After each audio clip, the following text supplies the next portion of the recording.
না আসলে দেখেন মানে টু বি অনেস্ট আজকে দিনের শুরু থেকেই অনেক ড্রামা দেখছি আমরা সব প্লেয়াররাই। পরে লাস্টের দিকে আমি যতটুকু শুনছি যে টিম ম্যানেজমেন্ট থেকে নাকি টাকা নিয়েও ফরেন প্লেয়ারদের রুমে নক করছে, কেউ গেটই খুলে নেই। পরে লাস্ট মোমেন্টে তো আমরা লোকাল প্লেয়াররাই ছিলাম। তো এখন যেটা করছি যে সবাই মিলে এবং ম্যানেজার, কোচ সবাই মিলে মানে শুরুতে একটু আপসেট ছিল, আমরাও ছিলাম। তো যখন 120 হলো এবং আমরা ব্যাটিং করে দেখলাম যে আসলে একটু এত ইজি না আজকের উইকেটটাতে। সো 100 হয়তো 15-20 রান শর্ট ছিল, বাট টিম এফোর্ট আর সবার কন্ট্রিবিউশন এবং দিল থেকে চেষ্টা করার রিওয়ার্ডটা লাস্টে পাওয়া গেছে। না আমার লাইফেও নতুন একটা এক্সপিরিয়েন্স হলো যে ম্যাচের দিন মানে আমি যতটুকু শুনছি যে আমাদের নাকি বুকিং দেওয়া ছিল শেরাটনে, তো পরে ওয়েস্টিনে ছিল।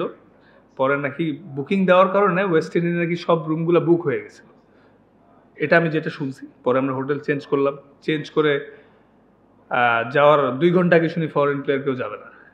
ঠিক আছে, তো তখন আমাদের বোর্ড থেকে ফোন দিয়ে বললো যে তোমরা আসো, অ্যাটলিস্ট খেলো। ফরেন প্লেয়ারদেরকেও ফোন করেছিল আমাদের বোর্ড থেকে, বলছে পেমেন্ট ইস্যু না, ক্লিয়ার হয়ে যাবে, বাট তাও তারা আসে নাই। তো শুরুর দিকে আমরা মোরালি একটু ডাউন এবং ডিস্টার্ব ছিলাম, বাট পরে তো দেখলেনি জিতে গেলাম আল্লাহর মতো। না আমি আসলে প্রত্যেকটা মোমেন্ট এনজয় করার চেষ্টা করেছি, কারণ দেখেন আসলে এনজয় করা ছাড়া তো ওয়ে নাই, যেহেতু ক্রিকেটই আমার ব্রেড অ্যান্ড বাটার আর প্যাশন। হ্যাঁ, তো মাঠে আমরা এনজয় করছি সবাই। হয়তো আমাদের লোকাল প্লেয়ারও কিন্তু তেমন বিগ নেমস নাই, 2-3 জন ছাড়া ফরেন প্লেয়াররা খেলে নাই। সো আমরা সবাই বলছি লেটস ট্রাই। সবাই অনেক পজিটিভ ছিল, আমি এনজয় করছি প্রত্যেকটা মুহূর্তে এবং সাহস করে করে চেঞ্জ করছি।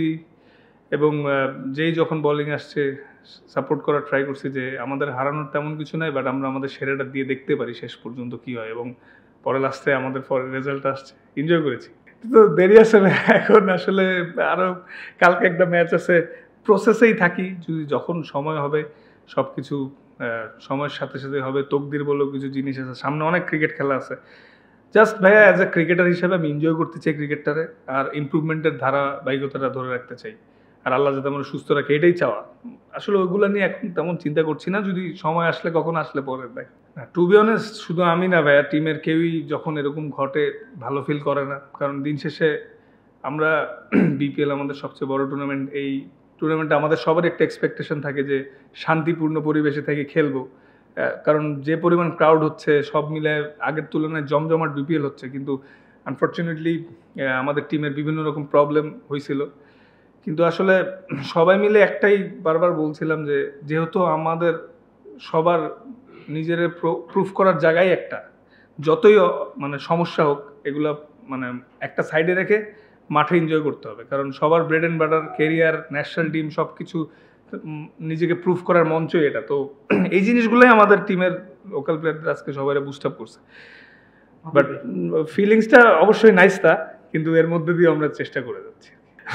হয় নাই, হয় নাই, অনেক কিছুই নতুন এক্সপিরিয়েন্স হচ্ছে। আমার মনে হয় এইরকম প্রেশারে এত সমস্যার মধ্যে দিয়ে খেলাটা, এটা আরো ফিউচারে উপকারে আসবে। এত চাপের মধ্যে ভালো খেলতে পারলে সামনে খেলাটা অনেক সহজ হয়ে যায়। না আমরা সবাই যেটা জানি, ভ্যালেন্টাইন গ্রুপের শফিক সাহেব এই টিমের ওনার, এটাই আমরা সবাই এটা জানি। জি, এটা কিছুটা আনফর্চুনেট। এই নিয়ে 4টা সিজন ব্যাক টু ব্যাক বড় টিমে খেলার সুযোগ হয়নি, যার কারণে তো এই বছর ড্রাফটে গেলাম। ড্রাফটেই ফার্স্ট পিকই যাচ্ছে আমাকে পিক করে। তো এখন আসলে যেহেতু আর কয়েকটা ম্যাচ আছে, এগুলো এনজয় করতে চাচ্ছি। মানে আফসোস করলে ভাই, আফসোস করা ছাড়া তো কিছু নাই। বাট নিজের মোটিভেট করতে হয় যে প্রসেসেই থাকি, কিছু করার নেই, জিনিসটা কন্ট্রোলে নেই। হয়তো আল্লাহ চাইলে ভবিষ্যতে বড় টিমরা যদি মনে করে আমি তাদের নেওয়ার মতো প্লেয়ার হয়তো একসময় নেবে। না আসলে দেখেন আমাদেরকেও তো আজকে চেক দেওয়া হয়েছে রেস্ট অফ দ্য 25%। কালকে আমরা প্লেস করব। তো তো ওইটা হইলে আর কি করার, আই হোপ নট কোনো বাউন্স টাউন্স না হোক। হ্যাঁ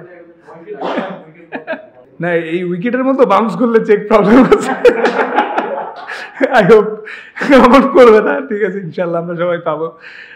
তো না আসলে ভাইয়া দেখেন, মানে খারাপ তো লাগছিল ফরেন প্লেয়ার নিয়ে খেলতে চেয়ে। পরে লাস্টে বোর্ডে আমরা রিকোয়েস্ট করছি যে আমাদেরকে লোকাল প্লেয়ার নিয়ে খেলতে দেওয়ার সুযোগ, কারণ এখানে আমাদেরও তো ক্যারিয়ারের বিষয়। পরে বোর্ড অ্যাগ্রি করছে বাট জিনিসটা আমাদের জন্য সুখকর ছিল না শুরুতে, বাট পরে ম্যাচটা জিতাতে একটু স্বস্তি পাওয়া গেল। ভাই আসলে তো এখনো হোটেলে যাইনি, তো আই হোপ ম্যানেজমেন্ট যদি তাদেরকে পে করতে পারে এবং তারা যদি আসলে তো আমাদের দলের জন্য ভালো হবে আরো। চাবো ডেফিনেটলি ওরা আসুক, আমাদের মানে অ্যাটলিস্ট 2-3 জন ফরেন প্লেয়ার হইলেও টিমটা আরো স্ট্রং হবে।